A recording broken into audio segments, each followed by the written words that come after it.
वर्षाची सुरुवात आहे आणि हे वर्ष निवडणुकीचं वर्ष आहे, लोकशाहीच्या पर्वाचं वर्ष आहे आणि त्यामुळे आपल्या सगळ्यांशी, कारण की पुण्याच्या पत्रकार मंडळाशी चर्चा करण्याचा एक आनंद वेगळा आहे. तुमच्यापासूनही मला खूप गोष्टी शिकायला मिळतात. त्यामुळे आपण पत्रकार परिषदेची सुरुवात करू. खरं तर आमचे सगळे वरिष्ठ काँग्रेसचे नेते मंडळी आणि उपस्थित सगळे आमचे काँग्रेसचे पदाधिकारी, सध्या महाराष्ट्रातच नव्हे तर संपूर्ण देशामध्ये ट्रक ड्रायव्हरांचं आंदोलन सुरू आहे. हा फक्त ट्रक ड्रायव्हर पुरता नाही, तर मोटरसायकल चालवणाऱ्यासाठी कायदा आहे, कार चालवण्यासाठी वाल्यांसाठी पण आहे, ट्रॅक्टर चालवण्यावाल्यांसाठी पण आहे आणि बस चालवण्यावाल्यांसाठी पण आहे. मोटर व्हेकल ॲक्ट जो आत्ता विरोधी पक्षाचे सगळे खासदार जाणून बुजून तानाशा प्रवृत्तीनं निलंबित करून की भारतीय जनता पार्टीच्या केंद्रातल्या सरकारने एक तानाशा प्रवृत्तीची जाणीव या देशाच्या लोकांना करून दिलेली आहे. या ॲक्टमध्ये जे प्रोव्हिजन्स आहेत, पहिलं प्रोव्हिजन असं होतं की ॲक्सिडेंट झाला तर 1000 रुपये त्याला दंड होता आणि तुम्ही कोर्टामध्ये तर केलेला जो ॲक्सिडेंट आहे तुम्ही जाणून बुजून केला असेल तर तुम्हाला 2 ते 3 वर्षाची सजा त्या कायद्यामध्ये होती. पण आताचा जो कायदा केंद्रातल्या भाजपच्या तानाशा प्रवृत्तीने जो केलेला आहे, त्या कायद्यातलं प्रोव्हिजन आपण पाहिलं असेल की तुम्हाला 7 लाख रुपयापर्यंतचा दंड आहे आणि 10 वर्षाची सजा त्याच्यामध्ये आहे. नॉन बेलेबल ऑफेन्स आहे. पहिलावाला बेलेबल होता, आता नॉन बेलेबल ऑफेन्स आहे. खरं तर मोटरसायकल चालवणारे लोक ड्रायव्हर ठेवू शकत नाही किंवा अनेक लोक आहेत की स्वतःची कार स्वतः चालवतात. आखरी हा कायदा करण्याच्या मागचा सरकारचा उद्देश नेमका काय असावा की लोकांनी आता गाड्या नाही पैदलच चालावं अशा पद्धतीचं काही सरकारची मानसिकता आहे का? आणि त्याच्यामध्ये अजून त्या कायद्यामध्ये असं म्हटलेलं आहे की तुम्ही अगर ॲक्सिडेंट झाल्यानंतर त्या पेशंटला दवाखान्यात घेऊन गेलात आणि पोलीस स्टेशनला रिपोर्ट दिली तर तुमची 10 वर्षी सजा 7 वर्षांनी. आता 2 गोष्टी आहेत की ॲक्सिडेंट म्हणलं की अचानक या सगळ्या घटना घडतात. मग आपल्या राज्यातला समृद्धी मार्ग आपण पाहिला. राज्याचं सरकार समृद्धी मार्गाचा गौरव करतो. स्वतः देशाचे प्रधानमंत्री नरेंद्र मोदीजी येऊन त्या रस्त्याचं उद्घाटन त्यांनी केलं आणि सांगितलं की यामुळे महाराष्ट्राची समृद्धी होणार. देशाच्या विकासामध्ये समृद्धी मार्गाचं मोठं योगदान राहील अशा पद्धतीचं आपल्या देशाचे प्रधानमंत्री येऊन त्या रस्त्याच्या उद्घाटनामध्ये त्यांनी सांगून गेले. मग त्या रस्त्यावर रोज ॲक्सिडेंट होतात. हजारो लोक त्या ठिकाणी मृत्युमुखी पडले. त्याची कारणं मी तर सरकारला सांगितलं होतं की आजकाल या बिल्डिंगला आपण एक पाहिलं, या बिल्डिंगला किती लोखंड लागलं असेल, किती विटा लागल्या असेल, किती सिमेंट लागलं असेल. आजकाल असे ड्रोन निघाले की ते ड्रोन याच्यावर फिरला की तुम्हाला थोड्या वेळात त्याची सगळी माहिती देतो. या रोडमध्ये डिफॉल्ट समृद्धी मार्गामध्ये त्याच्यामध्ये जे केमिकल्स वापरले पाहिजे होते ते महागडे असतात. ते इस्टिमेटमध्ये प्रोव्हिजन केले गेलेले होते पण ते महागडे असल्यामुळे त्याच्यात वापरले गेले नाही. त्या रस्त्यामधली जी लवचिकता आणि त्याला गरम होण्यापासून वाचवण्यासाठी ते लिक्विड टाकले जात होते ते टाकले गेले नाही आणि त्याच्यामुळे टायर त्या ठिकाणी गरम होतात आणि लोक त्या ठिकाणी मोठ्या प्रमाणात मृत्युमुखी पडतात आहेत. असं चित्र आपण पाहतोय. सरकारला आम्ही सांगितले की ते ड्रोन घेऊन या, ते कोट्यावधीचे रुपयाचे ड्रोन येतात, ते घेऊन या, किराणी मिळतात आणि एकदा ह्या रस्त्याचं काय प्रॉब्लेम आहे ते तपासून घ्या. पण सरकार ते तपासायला तयार नाही कारण की समृद्धी झालेली आहे.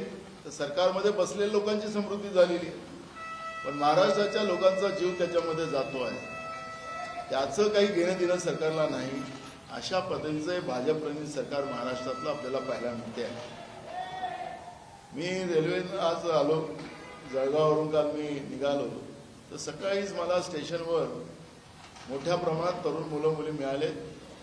त्यांच्या अनेक परीक्षांचे प्रश्न, जे मुलं मुली पास झाले त्यांना नोकऱ्या सरकार देत नाही. पेपर फुटीचे मोठ्या प्रमाणात प्रकरण वाढतात आहेत. आम्ही सरकारला सांगितलं की पेपर फुटी ज्या मोठ्या प्रमाणात या परीक्षेमध्ये होतात, असा कायदा केला की राजस्थानी तो कायदा केलेला होता की पेपर फुटीमध्ये जो कोणी असेल त्याला जन्मठेपेची संख्या दिली पाहिजे. अशा पद्धतीचा कायदा राजस्थान सरकारने मागच्या सरकारने केलेला होता. तर तसं करा ना. रोज इथं मुलं मुली मेहनत करतात आणि पेपर फुटला म्हणून ते पेपर रद्द होतात. मुला मुलींचे सगळे मेहनत वाया जाते. त्याच्या आईवडिलांनी त्यांच्यासाठी केलेला पैसा तोही त्याच्यामध्ये वाया जातो. पण हे सरकार राज्यामध्ये कुठल्याही मुला मुलींना नोकऱ्या देणार नाही. त्यांची चेष्टा करत राहणार आणि त्यांच्या ज्या प्रायव्हेट कंपन्या ज्या आहेत, ज्या ऑनलाईन अर्ज स्वीकारतात, त्यांना कोट्यावधीचा नफा कसा कमवता येईल, त्याला कसा मिळवून देता येईल, याच्यावरचं हे सरकार काम करताना आपण पाहतोय. आता मी महात्मा ज्योतिबा फुले यांच्या वाड्यात गेलो. तिथं PhDचे विद्यार्थिनी मिळाले. ते रडत होते तिथं. त्या PhDच्या परीक्षेसाठी सुद्धा माननीय मुख्यमंत्र्यांनी मीटिंग घेतली. मी सेक्रेटरीसोबतही बोललो. आखरी PhD करायला आणि त्यांचे जे काही गरीब मुलं मुली असतील तर त्याच्यासाठी स्कॉलरशिपची व्यवस्था सरकारने करून देणं ही सरकारचा जबाबदारी आहे. पण ते म्हणतात आम्ही 200 मुला मुलींसाठी करू.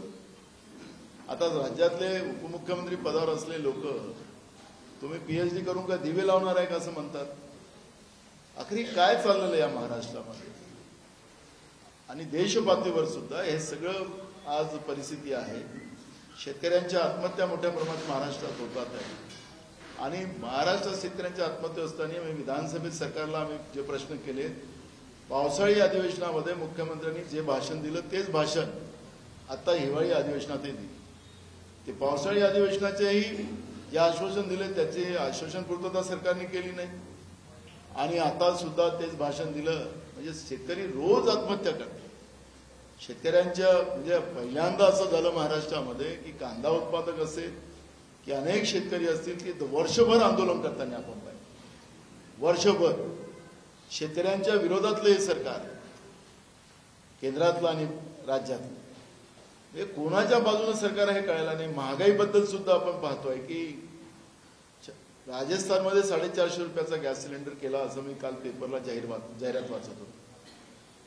मग आता नरेंद्र मोदीजी देशाचे प्रधानमंत्री आहे, ते राजस्थानचे मुख्यमंत्री नाहीये. तुम्ही त्या राज्यामध्ये 450 रुपयाचा गॅस सिलेंडर घोषित करत असाल तर महाराष्ट्रात का नाही, देशातल्या दुसऱ्या राज्यात का नाही? कोणासाठी केंद्रातलं आणि राज्यातलं सरकार चालतंय की मुठभर उद्योगपत्यांसाठी चालतंय का, हा प्रश्न या ठिकाणी निर्माण होत आहे. धारावीच्या प्रकरणाचंही आम्ही सरकारला विधानसभेत विचारणा केली पण सरकार त्याच्यावर उत्तर द्यायला तयार नाही. अदानींना इन्कम टॅक्स माफ, धारावीच्या प्रकरणामध्ये GST माफ आणि मुंबईभर त्यांना TDR माफ. मुंबईतला TDR त्यांच्याकडे राहील, तिथला TDR तर माफच, पण मुंबईतलाही TDR अदानीकडे राहील. म्हणजे हजारो कोटी रुपये अदानीला प्रॉफिट कमवून देण्यासाठी हे सरकार आहे का? अशा अनेक प्रश्न या ठिकाणी निर्माण होतात आहेत आणि म्हणून ही लोकशाही आणि लोकशाहीच्या माध्यमातून सर्वसामान्य लोकांना न्याय मिळवून देणं ही भूमिका काँग्रेस पक्षाची आहे. लोकशाही वाचणं आणि देशाची संविधानिक व्यवस्था वाचणं ही भूमिका काँग्रेस पक्षाची आहे. आमचे नेते राहुल गांधीजी 14 जानेवारीपासून मणिपूर ते मुंबई त्यांची न्याय यात्रा आता सुरू होती आहे. मागची भारत जोडो यात्रा होती, आता मणिपूर ते मुंबई ही न्याय यात्रा सुरू होते आणि या न्याय यात्रेच्या माध्यमातून या पद्धतीचे अनेक प्रश्न जे सरकार आपल्या दबावानं लोकांपर्यंत पोहोचू देत नाही ते माननीय राहुल गांधीजी त्या यात्रेच्या माध्यमातून जनतेपर्यंत सरकारने गेल्या 10 वर्षामध्ये या देशाचं काय वाईट केलं, देशासाठी एक सुद्धा चांगलं काम केंद्रातल्या नरेंद्र मोदीच्या सरकारने केलेलं नाही.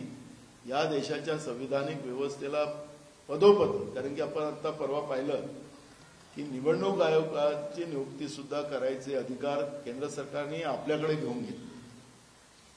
माननीय सुप्रीम कोर्टाला त्याच्यातून बाजूला करून घेतलं. एक कॅबिनेट आणि प्रधानमंत्री असंच ती नियुक्ती त्या ठिकाणी करणार आहे. आणि अशा परिस्थितीमध्ये निवडणुका सुद्धा ज्याला जी पारदर्शकता असली पाहिजे, ती पारदर्शकता राहील की नाही राहील हा प्रश्न या देशाच्या जनतेच्या समोर निर्माण झालेला आहे. आणि म्हणून मी सुरुवातीला म्हणालो की हे वर्ष लोकशाहीच्या पर्वाचं आहे, निवडणुकीचं वर्ष आहे. आणि म्हणून आपल्या सगळ्यांचं योगदान सुद्धा या लोकशाहीच्या पर्वाला सुरक्षित ठेवण्यासाठी लाभावं असं सुद्धा मी आपल्या सगळ्यांना, कारण की आपण चौथा स्तंभ आहे, आपला पण मोठा त्याच्यामध्ये सहभाग आहे, त्यामुळे आपल्यालाही विनंती करतोय, आपण आम्हाला प्रश्न विचारू शकतो.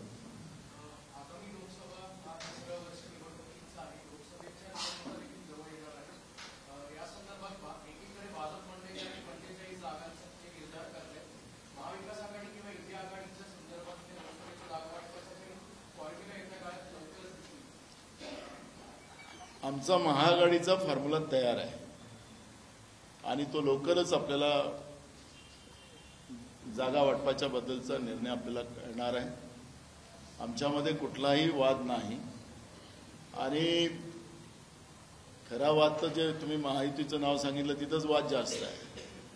त्यामुळे घोषणा देतात आहे की आमच्या 45 आहेत की 48 की 50 म्हणतात, मला माहित नाही कधी कधी ते काही बोलू शकतात ते.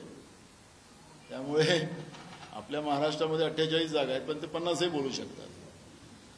पण मी आपल्याला एक सांगतो की महाराष्ट्रामध्ये महाविकास आघाडीचे जास्त खासदार, आपण पाहिलं परवा एक सर्वे आला त्याच्यात एक आम्हाला जास्त दाखवलेला आहे. पण आता तुम्हाला सांगतो की तो आकडा वाढत चाललेला आहे. आम्ही जवळपास 40 ते 41 जागा महाराष्ट्रामध्ये महाविकास आघाडी जिंकली. कशा जिंकणार म्हणजे लोकांच्या आशीर्वादाने जिंकणार.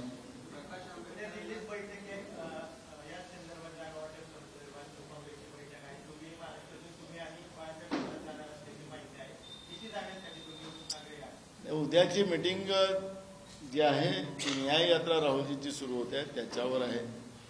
आणि जागा वाटपाच्या बद्दलचं जे विशेष करून जिथं जिथं आघाडी आहेत त्या ठिकाणी त्यासाठी आमच्या केंद्रीय नेतृत्वाने समिती केलेली आहे. आदरणीय आपल्या महाराष्ट्राचेच केंद्रातले आमचे नेते मुकुल वासनिक साहेबांच्या अध्यक्षतेखाली एक कमिटी तयार केलेली आहे. त्याच्यामध्ये अशोक गहलोत साहेब आहेत, छत्तीसगडचे माजी मुख्यमंत्री बघेल साहेब आहेत, आपले इथले प्रभारी होते मोहन प्रकाशजी आहेत. आणि त्या कमिटीच्या समोर आम्ही राज्यातले सगळे प्रमुख लोक जाऊन आम्ही 4 दिवसाच्या पहिलेच त्यांना महाराष्ट्रातल्या सगळ्या राजकीय परिस्थितीबद्दल अवगत करून घेतलं. आणि उद्याच्या मीटिंगमध्ये सुद्धा त्या पद्धतीची एक हलकी चर्चा होईल. आणि मला असं वाटतं की व्यवस्थित मी सुरुवातीला सांगितलं की महाराष्ट्रामधलं आघाडीचं जे सूत्र आहे ते एकदम शांततेनं पूर्णत्वाचं आहे. हा इकडे रवी इकडून हा बसायला व्यवस्था. ते काही बोलू शकतात, त्यांना काय, त्यांना आपल्याला लक्षात असेल की भगवान श्रीरामाच्या मंदिराची आपल्याला अयोध्येला मूर्तीची स्थापनेचा तो दिवस ज्यांनी काढलेला आहे त्याला भाजपवाले सगळ्यांना निमंत्रण द्यायला निघाले. एक मिनिट, शंकराचार्य आपले जे आहेत आमच्या हिंदू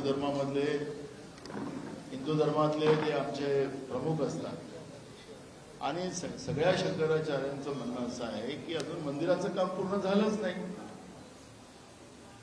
अधुऱ्या मंदिरामध्ये भगवान श्रीरामाची त्या ठिकाणी मूर्तीची स्थापना करणं हे पाप होईल अशा पद्धतीचं ते शंकराचार्यांची सांगतात आहे.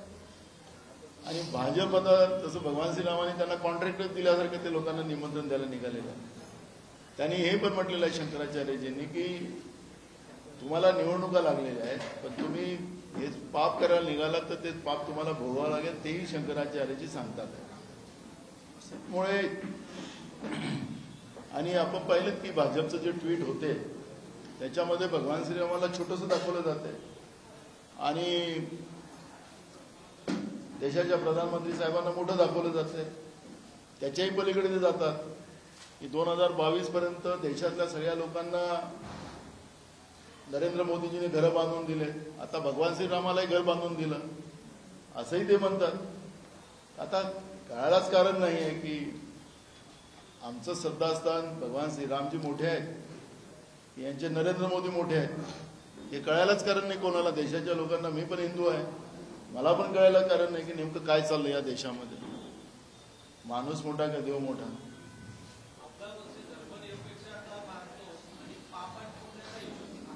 मी सांगत नाही, मी माझ्या धर्माचे जे वरिष्ठ जे हे असतात शंकराचार्य, मी हिंदू धर्मातला आहे. मी ऐका ना, मी पक्ष म्हणून नाही सांगत, मी धर्मावरही बोलू शकतो ना, तर माझा अधिकार आहे. मला संविधानाने अधिकार दिलेला आहे. त्यामुळे कोणाला एखाद्या पक्षालाच अधिकार दिलेला असं नाही आहे. मला संविधानाने मलाही अधिकार दिलेला आहे. आणि जेव्हा माझ्या हिंदू धर्माला भ्रष्ट करण्याचं पाप कोणी करत असेल आणि माझे जे आमच्या धर्माचे जे ज्येष्ठ आहे, श्रेष्ठ आहे शंकराचार्य, ते म्हणत असतील तर ते त्या गोष्टीची भूमिका लोकांसमोर मांडणं, धर्माच्या लोकांसमोर मांडणं हे माझं दायित्व आहे, ते मी मांडणार. पण त्या दिवशी कशाला करू आम्ही? तो दिवसच ऍक्च्युली तो भगवान श्रीरामाचा दिवसच नाही आहे, रामनवमी पण नाही आहे, काहीच नाही आहे ना. कुठलं त्यांना निवडणुका लढायच्या आहेत म्हणून ते त्या पद्धतीचं करतात, ते शंकराचार्यजी म्हणतात आहे. तर भगवान श्रीरामाला वेटीस धरून टाकलं या लोकांनी. हनुमानजीला धरायचा प्रयत्न केला कर्नाटकमध्ये, पण हनुमानजी आमच्यासोबत आले.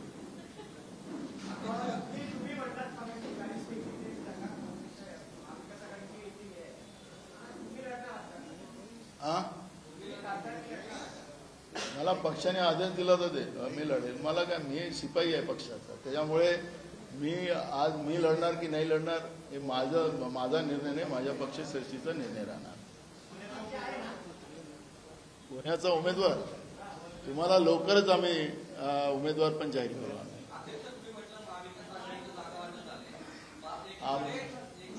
आमचं तुम्ही बोला, तुम्ही चुकीचं, तुम्ही फॉर्म्युला तयार.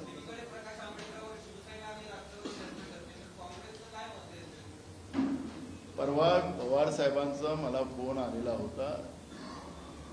प्रकाश आंबेडकरजी पवार साहेबांना भेटले, त्याच्यानंतर पवार साहेबांचा 1 तारखेला मला फोन आला आणि त्यांनी सांगितले की प्रकाश आंबेडकरजी माझ्याकडे आलेले होते, अशा अशा पद्धतीची चर्चा झाली, आपण बसू. तर मी म्हणालो की खरगे साहेबांच्या खाली आपण दिल्लीतच बसू, उद्धव ठाकरे साहेब राहतील, पवार साहेब राहतील आणि आंबेडकर साहेब राहतील, आम्ही दिल्लीत बसू. त्यांनी ते मान्य केलं आणि आता पवार साहेब सांगितलं की माझं 3 आणि 4ला त्यांच्या पक्षाचं अधिवेशन आहे शिर्डीमध्ये, तर मी 2 दिवस तिथं आहो. त्याच्यानंतर आणि मी उद्या दिल्लीत आहे. पवार साहेबांचा हा मेसेज मी उद्या आदरणीय खरगे साहेबांनाही देणार, आदरणीय राहुलजींना पण देणार आणि त्या पद्धतीची त्या ठिकाणी मीटिंग करून आम्ही सकारात्मक, आम्ही कुठेही जे कोणी बीजेपीच्या विरोधात आमच्यासोबत यायला तयार असेल त्यांना सोबत घेऊन चालणं ही काँग्रेसची भूमिका आहे. आम्ही सकारात्मक. आम्ही काय सांगितलं आता पवार साहेबांना ते भेटलेत, उद्धव ठाकरे साहेबांशी भेटलेत, त्यांचं अलायन्सच आहे उद्धव ठाकरे साहेबांबरोबर. आता आम्ही पण सांगितलं, सगळ्यांचा विरोध पण करताय.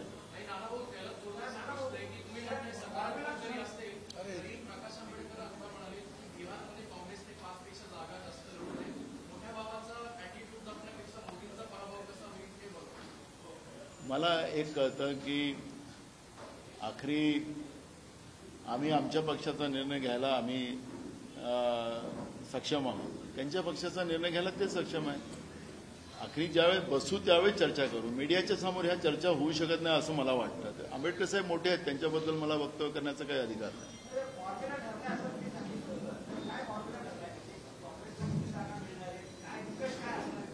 आम्हाला जागा कोण जास्त लढतो की कमी लढतो हा आमचा फॉर्म्युला नाही.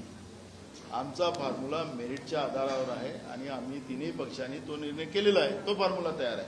त्यामुळे आम्हाला जागेची रस्साखेच नाही. जी रस्साखेच आहे ती महायुतीमध्ये आहे, आमच्यामध्ये नाही. ते आम्ही तुम्हाला लवकरच आम्ही सांगू ना. आमचं तिघांची भूमिका स्पष्ट आहे की बीजेपीला महाराष्ट्रातून, कारण की हा शाहू फुले आंबेडकरांचा महाराष्ट्र आहे, छत्रपती शिवाजी महाराजांचा महाराष्ट्र आहे, ज्या महापुरुषाचा सातत्यानं बीजेपी अपमान करत राहिली. त्यांचे तत्कालीन राज्यपालांनी सुद्धा आज सावित्रीबाई फुलेंचा जन्मदिवस आपण साजरा करतोय. या सावित्रीबाई फुल्यांचाही अपमान तत्कालीन राज्यपाल भगतसिंग कोश्यारीने केलेला हा महाराष्ट्र विसरलेला नाहीये. त्याच्यामुळे योग्य वेळेवर या सगळ्या मी काढणार नाही त्या सगळ्या गोष्टी, त्या आम्ही योग्य वेळेवर सगळ्या काढू. आणि म्हणून या महाराष्ट्राची संस्कृती आणि परंपरा याला राखून ठेवणं हे आमचं दायित्व आहे आणि आमच्या आघाडीने आम्ही तो निर्णय केलेला आहे. ते आम्ही योग्य वेळेत दिसेल ना तुम्हाला. सगळे मेरिटवर.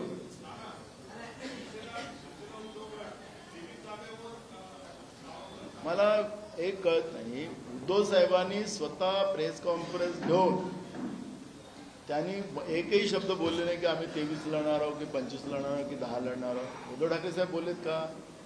बोलले असतील तर सांगा. मी कधी बोललो का आम्ही 25 लढणार आहोत? या आमचे खारगे साहेब बोललेत की राहुलजी बोलले? खाली कोण काय बोललं त्याच्यावर काय तुम्ही जाता? आखरी आम्ही शरद पवार साहेब असतील, उद्धवजी असतील, आमचे राष्ट्रीय अध्यक्ष खरगे साहेब असतील, आम्ही सगळे लोक बसूनच हा निर्णय करू. त्याच्यामुळे आमच्यामध्ये कुठलाही हातगाई नाही आहे आणि त्या पद्धतीचं कुठलंही चित्र आज नाही महाराष्ट्रात.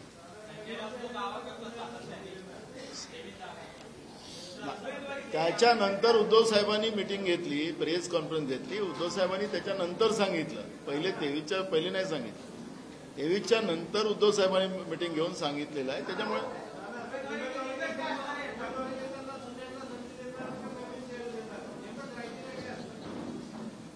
काय असते लवकरच सांगतो म्हटलं ना. मी काय म्हटलं की तुम्हाला 2 महिन्यानंतर सांगणार? लवकरच सांगा. मी अजून येतोय पुण्याला आम्ही अजून लवकरच येतोय आणि आमचं पूर्ण आम्ही सगळे नेते, आमचे नवीन प्रभारी पण येणार आहेत आणि लवकरच आम्ही पुण्यात येणार आहोत. त्याचा एक मोठी मीटिंग पण इथं पुण्यात होणार आहे, संघटनेची मीटिंग होईल आणि त्यावेळेस आम्ही तिथं तुम्हाला सगळे जाहीर करू.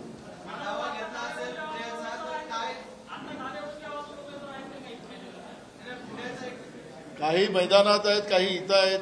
आता कसं सांगता येईल मला? येस, सांगू ना ते लोकांचा. मी बघायची सांगितलं की लोक आशीर्वाद देणार आहे. लोकांचं मेरिट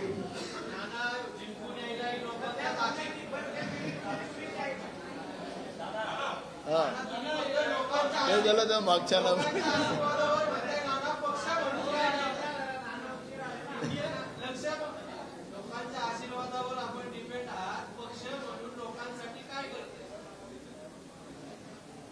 एक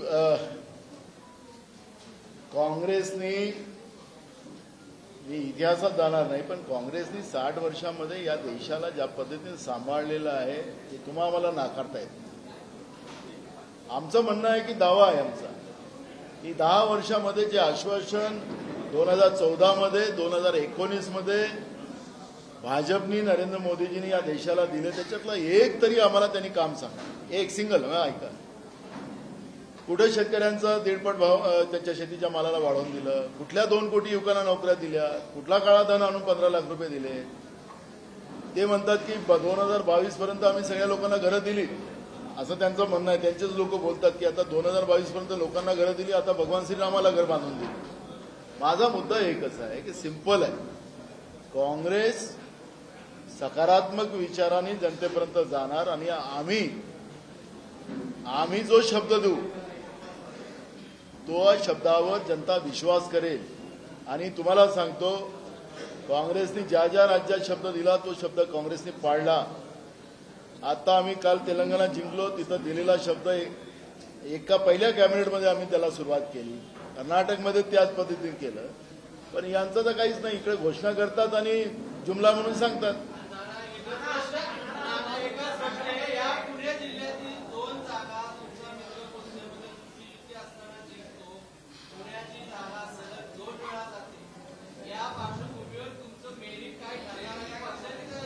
तुम्हाला मी तेच सांगितलं ना, यावेळेस पुण्याची जागा काँग्रेस पक्ष जिंकेल. मी तुम्हाला आतापासून तुम्हाला एक बघा, या सभागृहामध्ये मी कसब्याच्या बद्दलचा तुम्हाला शब्द दिला होता की कसबा आम्ही जिंकतो. तुमच्यातले अनेक लोक हसले. माझं सगळ्यांच्या चेहऱ्यावर माझं लक्ष राहतं. हसले. जिंकली की नाही जागा? रवींद्र धंगेकर जिंकला की नाही? एकदम साधा आहे. माझा फॉर्म्युला ठरलेला आहे. पुण्याची जागा यावेळेस काँग्रेस जिंकेल.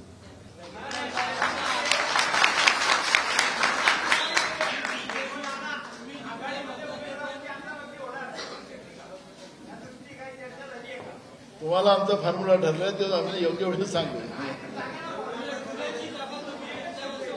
अरे सुप्रियाताईंनी परवा सांगितलं ना, काय सांगितलं? आमचं ठरलेलं आहे म्हणून सांगितलं ना. मी काय दुसरं सांगत थोडी, आम्ही ठरलेलं आहे आमचं.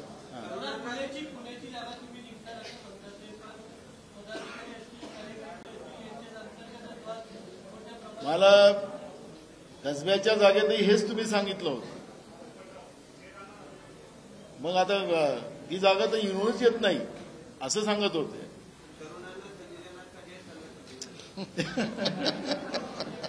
चला सांगितलं तर. चला नेक्स्ट.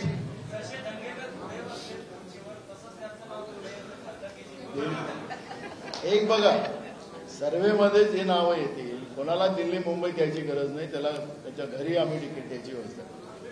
रमेश दंगेकरला मागच्या कसब्याच्या निवडणुकीमध्ये तो पण दिल्ली मुंबईत कुठेच गेला नाही. त्याच्या घरी तिकीट दिली नेऊन.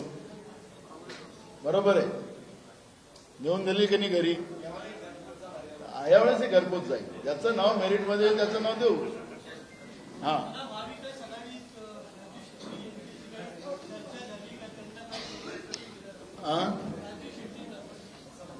अजून काही चर्चा राजू शेट्टी बरोबर चर्चा नाही झाली. आमचे बंटी पाटील त्याच्यामध्ये त्यांच्या संपर्कात आहे. शाहू महाराजांबरोबर, संभाजी महाराजांबरोबर पण आहे. आणि आम्ही सगळे जे काही अलायन्स आहेत, छोटे छोटे पार्टी आहेत, त्या सगळ्यांशी आम्ही संपर्कात आहोत. बैठक झाली आणि स्वतः विश्वजितची सुद्धा बैठक झालेली आहे. आमचे सगळे प्रत्येक भागामध्ये जे काही आहेत घटक, त्या सगळ्यांशीच आमच्या त्या त्या भागातलं नेतृत्व संपर्कात आहे.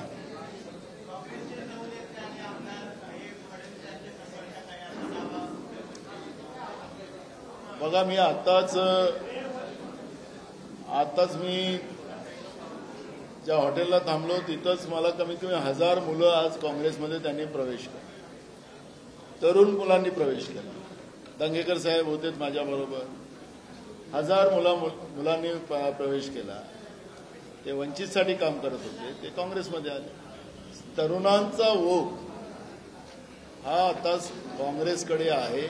जो 2014 आणि 19च्या काळात तरुणांचा ओघ भाजपकडे होता म्हणून ते सत्तेत आले. यावेळेस तरुणाचा ओघ काँग्रेसकडे आहे आणि काँग्रेस सत्तेमध्ये येणार केंद्रात.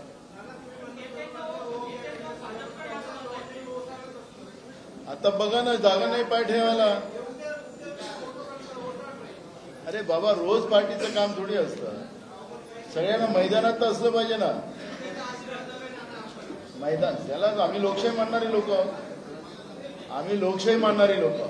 आम्ही कोणासारखं हुकुमशाहीवाले लोक नाही आहोत.